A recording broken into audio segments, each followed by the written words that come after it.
Inireklamo sa NAPOLCOM ang dating hepe ng Special Operations Division ng PNP Highway Patrol Group. Mismong mga kabaro niya ang nag-akusa sa kanyang nakialam umano sa investigasyon sa isang manong kaibigan at nagpasuhol din umano. Nakatutok si Emil Sumangil.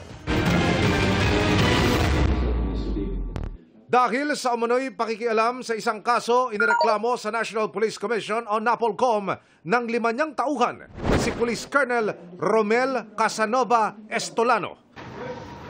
Ang operasyong ito ng Highway Patrol Group Special Operations Division o HPG-SOD sa Parañaque noong June 13 ang pinakialaman umano ni Estolano na dati nilang hepe.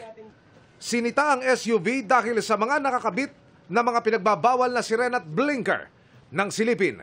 Nakitaan din ito ng mga baril, bala at pampasabog sa loob.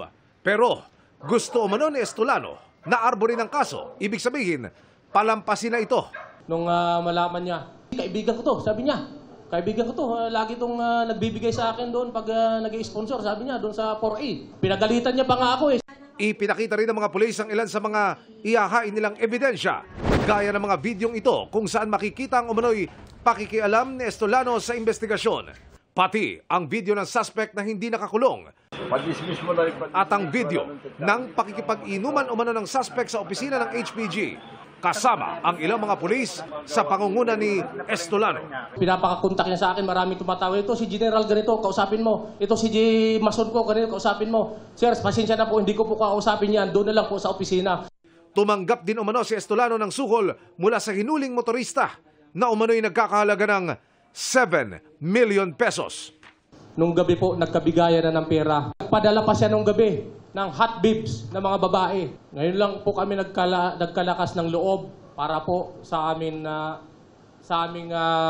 profession po. Ang sinasampa namin dito dahil para mabawasan ang korap sa PNP na tulad ni Colonel Estolano. Grave misconduct, dishonesty, and conduct unbecoming of a police officer ang inihain nilang reklamo laban kay Estolano.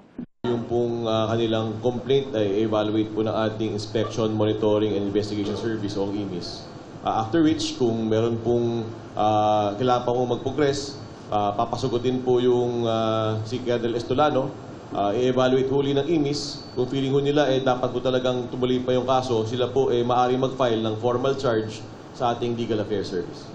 Nakipag-ugnayan sa GMA Integrated News si Colonel Estolano. Ayon sa kanya, sa NAPOLCOM na niya sasagutin ang reklamong inihain laban sa kanya. Para sa GMA Integrated News, Emil Sumangil, nakatutok 24 oras.